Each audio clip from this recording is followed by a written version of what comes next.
Halo, perkenalkan nama saya Vanessa Gabriel Benedict dari jurusan Food Teknologi 2020 dengan NIM 040603201011. Hari ini saya akan membahas mengenai jaringan hewan dan juga jaringan tumbuhan.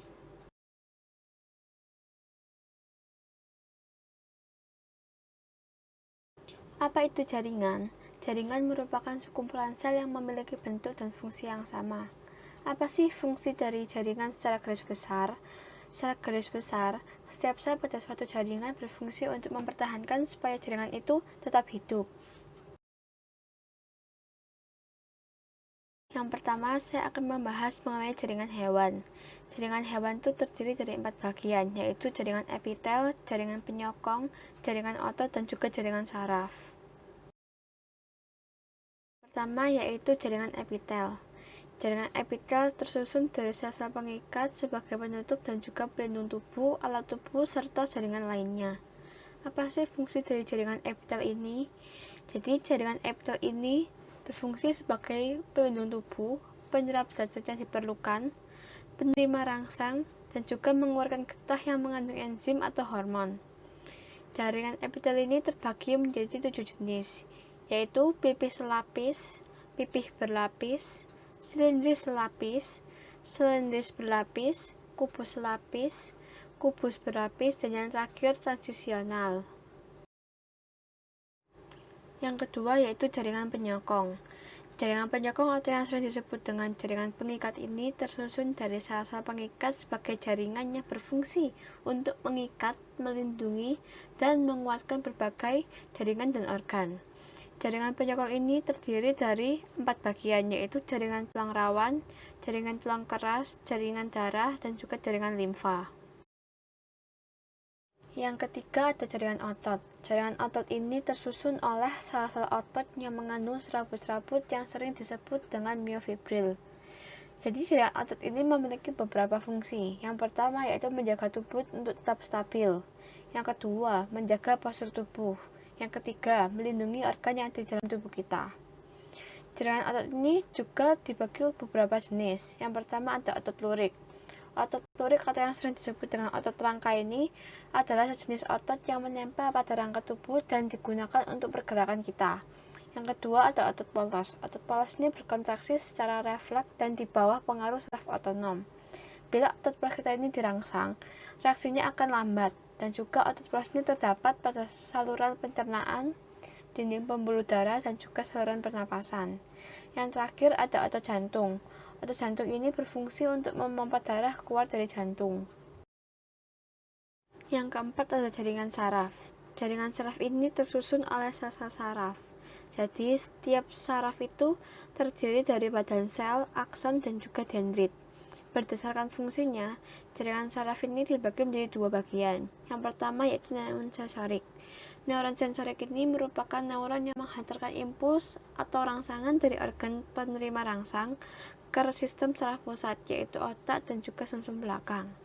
Yang kedua yaitu neuron motorik. Neuron motorik adalah neuron yang mengirim impuls atau rangsangan dari sistem saraf pusat ke otot atau kelenjar yang hasilnya berupa tanggapan tubuh terhadap rangsangan tersebut. Nah, sekarang saya akan membahas mengenai jaringan tumbuhan. Hari ini saya akan membahas mengenai macam-macam jaringan tumbuhan dan juga klasifikasi jaringan tumbuhan. Berdasarkan macamnya, jaringan tumbuhan ini dibagi menjadi 5 bagian. Yang pertama yaitu jaringan meristem. Jaringan meristem merupakan jaringan yang tersusun oleh sel-sel yang selalu membelah diri, contohnya pada ujung akar dan juga batang. Yang kedua yaitu jaringan epidermis, yaitu jaringan yang terletak di permukaan tubuh dan juga memiliki fungsi untuk melindungi tubuh. Yang ketiga ada jaringan parenkim. Jaringan parenkim ini terdapat pada hampir semua bagian tumbuhan seperti akar, batang, dan juga daun. Jaringan ini berperan sebagai penyimpan cadangan makanan. Yang keempat ada jaringan penyokong. Jaringan penyokong ini berfungsi untuk menguatkan dan juga menegakkan tumbuhan, contohnya kolenkim dan juga sklerenkim. Yang terakhir ada jaringan pengangkut atau jaringan pembuluh. Jadi jaringan ini terdiri atas silam dan juga floem. Xilem berfungsi mengangkut air dan juga garam mineral dari akar ke seluruh tubuh tumbuhan. Sedangkan floem berfungsi untuk mengangkut hasil fotosintesis dari daun ke seluruh tubuh tumbuhan.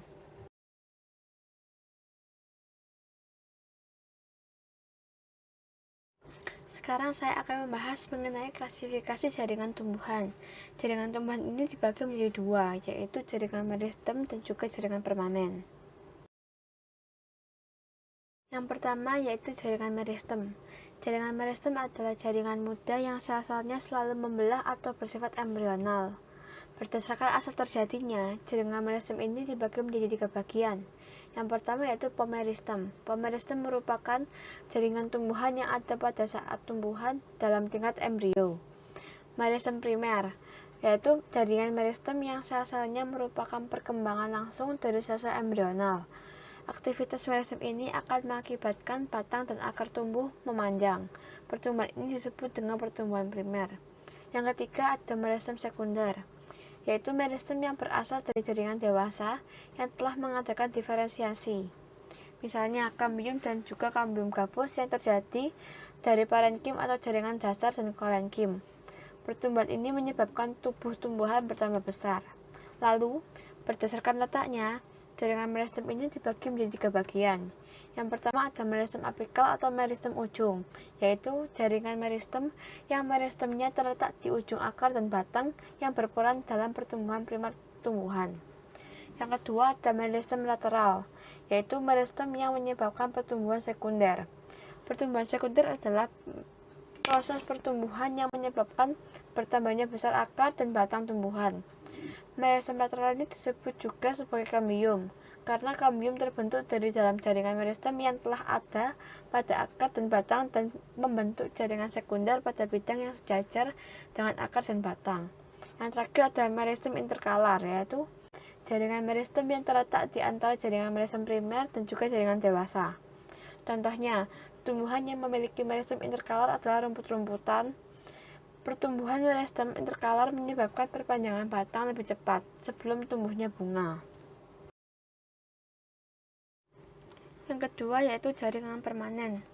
Jaringan permanen atau yang sering disebut dengan jaringan dewasa merupakan jaringan yang bersifat non-meristematik. Jaringan non-meristematik itu merupakan jaringan yang sel-selnya tidak membelah lagi. Jaringan permanen dibentuk dari hasil diferensiasi sel-sel meristem yang terdiri dari meristem primer dan juga meristem sekunder. Apa aja sih jaringan yang termasuk dalam jaringan permanen? Yaitu ada jaringan epidermis, jaringan parenkim, jaringan penyokong, jaringan pengangkut, dan juga jaringan gabus. Berdasarkan topografinya, jaringan dewasa ini menjadi 5 bagian, yaitu ada sistem jaringan ternal, sistem jaringan dasar, jaringan penguat, sistem jaringan pembuluh, dan juga kambium. Sekarang kita masuk ke dalam sistem jaringan ternal. Sistem jaringan ternal ini dibagi menjadi dua jaringan. Yang pertama ada jaringan epidermis atau jaringan pelindung. Jaringan epidermis adalah kumpulan lapisan sel yang berada paling luar dan berfungsi untuk melindungi jaringan yang ada di bawahnya. Sel-sel ini umumnya agak pipih dan berlapis-lapis.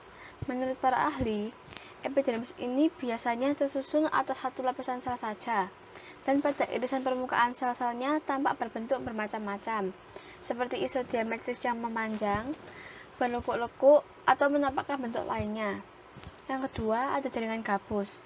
Jaringan gabus merupakan jaringan yang terdapat pada bagian tepi alat-alat pada tumbuhan dan tersusun oleh sel-sel parenkim gabus.